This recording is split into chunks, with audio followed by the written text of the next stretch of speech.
Salut à tous, c'est Jacques et aujourd'hui on se retrouve pour une nouvelle vidéo. Dans cette vidéo, on va débriefer ensemble du match Club de Bruges contre Courtrai.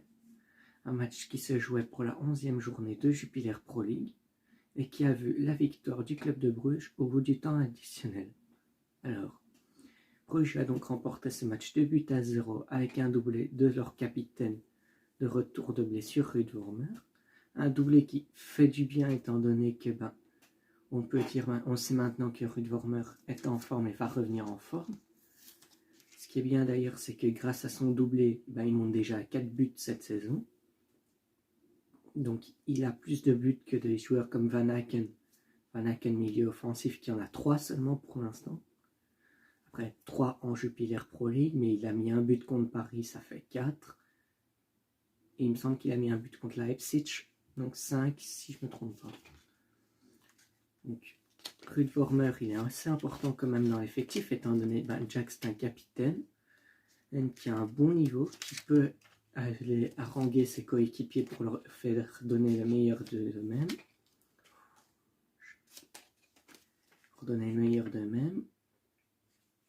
Et puis aussi que ça fait déjà un autre joueur qui est assez bon pour le match contre Manchester City. Si on a un autre joueur qui peut aller chercher les points, c'est parfait. Puisque Bruges, je vous le rappelle, jouera cette semaine son 3e match de Champions League contre Manchester City, qui va sans doute vouloir prendre des points après leur défaite contre Paris, puisqu'ils n'ont toujours que 3 points. Bruges qui, eux, vont devoir maintenir leur 2e place de ce groupe, juste derrière Paris, devant Manchester City. Donc à voir ce qu'ils feront dans ce match. Mais ce match-ci, c'était donc contre Courtrai. Victoire, comme je l'ai dit, 2-0. Vormer qui met son petit doublé, servi pour un de ses buts par Noah Lang. Donc très bon achat aussi Noah Lang, puisqu'il fait beaucoup de passes décisives. Alors, globalement, ce match, il a été tué assez vite, étant donné que les 2 buts ont été mis dans la première mi-temps. Pas eu de remontée après de l'adversaire. Certes, pas eu de 2-0, on passe à 2-2 ou à 3-2 comme on peut voir dans certains matchs, parce que ça arrive parfois que Bruges perdent bêtement des points contre des petites équipes parce qu'ils se sont fait remonter 2 buts, c'est déjà arrivé. Bruges qui actuellement, grâce à cette victoire, est 2e à égalité de points avec l'Union Saint-Gilloise, surprenant leader, enfin surprenant, pas tant que ça, on a quand même déjà eu l'année passée le Berscott qui était leader.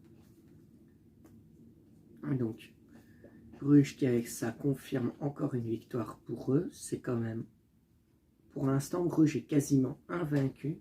N'a perdu qu'un seul match contre la Gantoise. Bon, 6 buts à 1, c'était douloureux. Mais donc, n'a perdu qu'un seul but. Tout le reste, ils ont fait soit des victoires, soit des matchs nuls. Donc, ils confirment quand même qu'ils sont assez en forme, les Brugeois. À voir ce que ça va donner pour la fin de la saison. Parce que pour l'instant, c'était Courtrai. Quoique si on a affronté les grosses équipes, il y a encore le Standard pour Bruges à affronter dans cette phase aller. Et je crois qu'il n'y a que le Standard encore à affronter comme grosse équipe. Donc, à voir jusqu'où Bruges va continuer sa série d'invincibilité, parce que ça fait quand même 2-3 matchs que Bruges ne perd pas. Tant mieux d'ailleurs. Oui. Je sens. Voyons, Bruges, donc victoire à 2-0 la dernière fois. Ouais, des 1-1 contre Anderlecht.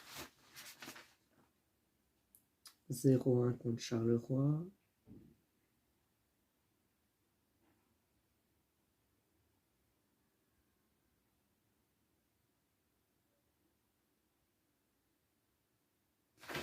Mais bon, des petits matchs nuls aussi contre des petites équipes comme Leuven. C'est vrai que ça c'est peut-être aussi un problème du club de Bruges. C'est qu'ils peuvent assez facilement faire des défaites contre les plus petites équipes comme Leuven, je viens de le dire. Et donc perdre des points facilement contre ces petites équipes. Et après, petites équipes, bon, quoique Leuven, ils sont avant-dernier du championnat, le Berscott est dernier. Donc, à voir la suite de la saison pour Bruges, mais pour l'instant, 2e assez surprenant étant donné que le club de Bruges cherche toujours la première place. Mais pour cela, il va falloir composer avec un club qui, je pense, ne fera pas énormément d'erreurs. Ce sera l'Union Saint-Gilloise. Je pense qu'on va avoir un vrai choc entre ces deux équipes jusqu'à la 30e journée, où ils vont continuellement chercher à essayer d'être finir premier de la phase régulière. Et donc, ce sera affronté sans aucun doute dans les phases de groupe pour déterminer qui est le champion. Donc, avoir l'Union Saint-Gilloise qui a d'ailleurs aussi gagné son match du jour, de la journée contre Seringue 4 buts à 2, qui fera aussi partie d'une vidéo dont je parlerai prochainement. Alors, bon, voilà ce qu'il y avait à dire pour ce match entre Bruges et Courtrai. Pas tant de choses à dire étant donné que c'était un match que Bruges était censé dominer, était censé gagner. Donnez-moi votre avis dans les commentaires. Pensez-vous que Bruges puisse aller loin cette saison, on va dire en Champions League, étant donné que sur la Jupiler Pro League, ça va être compliqué pour eux de se faire battre, je pense. Ils ont un bon effectif. Après, on ne sait jamais, hein, Bruges peut subir une mauvaise série de matchs nuls et de défaites qui les feraient redescendre de quelques places. Donc n'hésitez pas, vous, à me donner votre avis sur la saison que Bruges va faire en Jupiler Pro League, sur la saison qu'ils vont faire en Champions League. Est-ce que vous voyez passer l'hiver européen, comme on dit? Donc, vous pensez les voir passer en 8e? Dites-moi tout ça dans les commentaires. J'ai hâte de vous lire. Et je vous dis à bientôt pour une prochaine vidéo. Bye!